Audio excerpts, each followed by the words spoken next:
জায়নামাজের অভাবে নামাজ পড়তে পারছিলেন না এক ওমরা যাত্রী। তার এই অসহায় অবস্থা দেখে তাকে নিজের জায়নামাজটি দেন মক্কায় কাজ করা এক বাংলাদেশি পরিচ্ছন্নতা কর্মী। এই অসামান্য উদারতার জন্য তাকে পুরস্কৃত করেছে মক্কা সিটি কর্পোরেশন।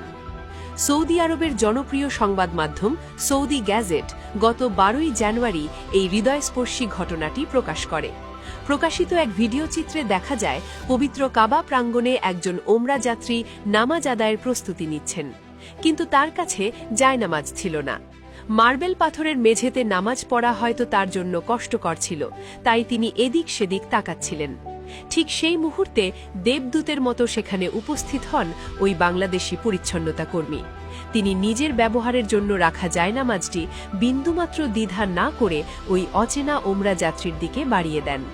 তার এই স্বতঃস্ফূর্ত দান এবং বিনীত ভঙ্গি বলে দিচ্ছিল তিনি কেবল দায়িত্ব পালন করছেন না, বরং একজন মুসলিম হিসেবে আরেক মুসলিম ভাইয়ের প্রতি ভালোবাসার নজির স্থাপন করছেন।